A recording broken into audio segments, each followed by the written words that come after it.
and so she'd have to be up like super early, and so if I was spending the night over there or something, I can remember her like waking up to her getting ready, and of course she's got 6 or 10 or somebody on, and it just blew my mind that they were people up doing the news that early in the morning. All right, thanks. Bye. Oh. Yeah, your school bus driver, you are, because I mean, gosh, anymore, elementary school especially, I mean, those buses are on the road She real drove early. buses for years. Out on the bridge. Wow. I'm good if you guys are good. Yeah. I'm Sorry, I was slacking. If you just kind of want to stare like down Okay. this area here. Gotcha. Well, you're the first reporter here. You Oh, want to okay, start? okay, Ladies yeah. first? Talk a little bit about, we saw some snow this morning.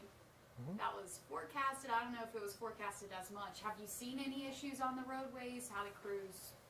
We had crews here. Is it okay to look? I'm sorry. It's so hard. Yeah, Sorry, you yeah. can address her. If you It's so hard to look at. No, I don't want to talk. Yeah. I know it's not natural. Yeah. Yes, we've had crews here overnight.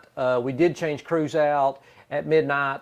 We worked crews from 4 to 12, and then had another round of crews here from 12 to 8. So thankfully, we didn't really receive any calls for ice over the night until about 4:45, and then the most recent round of snow came in. It did kind of cover up our roads, but it was pretty dry snow, powdery snow.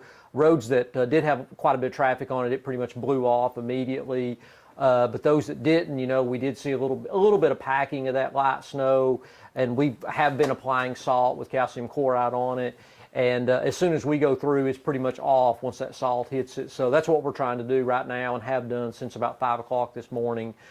So we do hope that by the end of the day to have the roads back in good condition.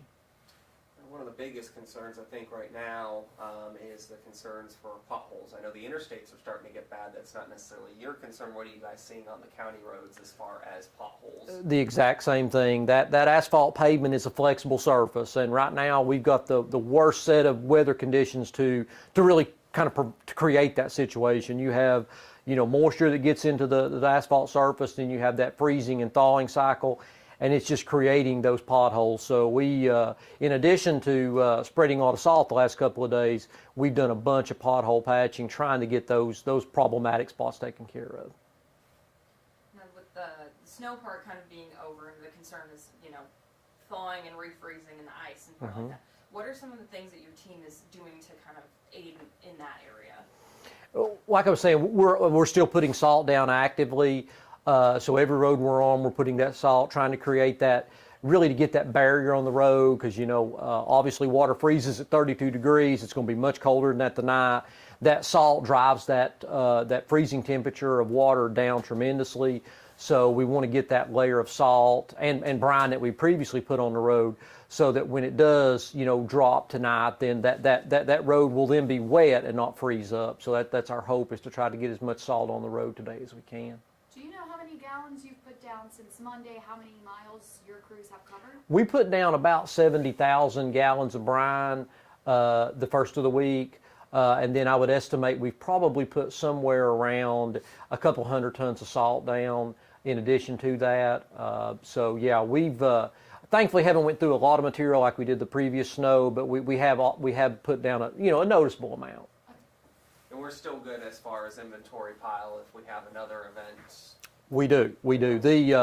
Our salt shed holds about 4,000 tons.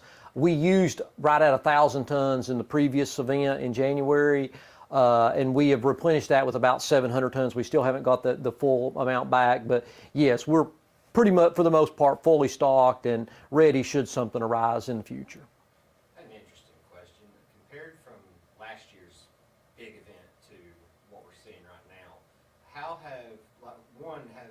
what improvements or things, process changes did you all make from last year compared to this year? And then two, if you did make those or whatever they were, how have they helped and in what way? I think for us, really preventative, the brine treatment, we went in and looked at our GIS system and kind of looked at our priority 1 and priority 2 roads a little bit. And, we hadn't had a lot of snow in several years that amounted to much, so we did have a list that maybe needed to be updated. So we've updated that, and a lot of people have seen, and we've heard a lot of reports of, hey, you brined this road and you didn't before. So that really helps to get that residual down on the road sooner. we bought some additional equipment, but you know, most of it was really just kind of the process behind the scenes to make sure the roads we were doing, that we were getting in there and getting it done as soon as, you know, doing it proactively. So it definitely feels like the right choices were made, right decisions were made as far as what upgrades y'all made and stuff, and they worked out. Yeah, we've received a lot of positive feedback about that. And, you know, it's kind of like anything. Anytime you have that one bad event, you do have an opportunity to think back and look of where you could have done better. And I think we did that, and you're right. We're putting Brian down on a lot of roads that we previously didn't. And really more roads, we've been able to, you know, focus our efforts a little bit sooner, like the past couple of days. We put Brian down Monday and Tuesday. So whereas previously we only did maybe one day. So we're putting a lot more Brian down. I think we're seeing a lot more benefit of that. Are you seeing anything this time around that maybe you're like, oh, we may have overlooked this or something? Not so much. There is some additional equipment we like to buy, but you know, it's just all about budgeting that. So we're hoping to get a little more equipment, but for the most part, really just those few process improvements were where we were at. Will you have crews working into tonight and tomorrow morning? We're still talking about that. The guys, obviously, we've had folks here for the past 36 hours. Now, they've been rotating at 12-hour shifts, or, you know, 8 to 12-hour shifts. Our hope is that we can let some folks go and keep really a much smaller crew of folks, just to kind of keep them rested. But right now, that's still a little bit of a game time decision. Again, just kind of go through, you said earlier about your kind of primary, secondary type roads, just kind of reminding people that, you know, if they feel like they've been forgotten, you're going to get to them. There's just kind of go through that. For sure. You know. I mean, we obviously, the roads, we prioritize our roads based on classification. And, you know, if you live, you know, on a very, very busy road, what we call an arterial, you're going to be the first one to get. Those are the ones that, you know, get you out onto the state routes and the interstates and things like that. And then obviously we also add locations that have emergency services on those, whether it be hospitals or nursing homes or things that really have, you know, critical care issues. We work with the fire department to, you know, make sure that their routes are clear. And then we do work down into your collector roads. And then lastly, residential streets. You know, that is something we do maintain those, and we want to provide that service, but obviously we got to work our way to them. And the past couple of days we've been getting those, but certainly we do want to focus efforts on arterials and collectors. But today, with the snow kind of ending, we'll certainly focus on any of the residential areas. And if anybody sees any trouble spots out there still left, feel free to call our office, and we'll have crews here until such time we feel comfortable that the roads are in good shape. One final question. You gave us a number yesterday for people to call if they notice.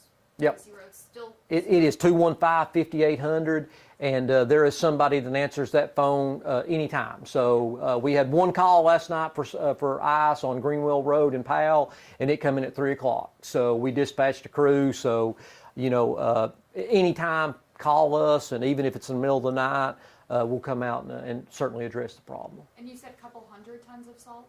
Yes, ma'am. Wow. Okay. I guess what really probably made it easier this time is we didn't have like one of those rain events before this happened. Like the last one we had, it was that kind of rain mixed with snow. This was just more of a snow. And it was dry snow, which is, you know, one of the things that we also worry about when we are doing snow removal is tree, you know, because if you have a real wet snow, that snow weighs a lot more. It gets on, especially like pine trees and evergreens, it gets on their limbs, and then we have trees fall. And then we have to stop our treatment efforts to get the tree out of the road. So we haven't seen that with this powdery, lighter snow, so that's been a big benefit too. So are you guys also responsible for clearing trees out of the way if they fall on the road? If anything in the roadway, we're responsible for. So yeah, if it's a dead animal, we're going to come get it. Okay. So anything that's in the roadway that could possibly impact travel, that's our responsibility. So, but thankfully, no trees, so that's a good thing. Okay, yeah, I didn't know that. I mean, I know someone would have had to deal with it. I didn't know. Yeah. I kind of never really thought about that, like what you guys do if you guys run into that problem. So. Yep. We typically it's either, like I said, it's trees, or unfortunately we do get a lot of, you know, strikes with deers and things like that. So we do have to deal with those things as well. That's all we need. All right, is everyone good? Yeah, I think I think we're we're good for it. Perfect. Thank you. Oh, thank you.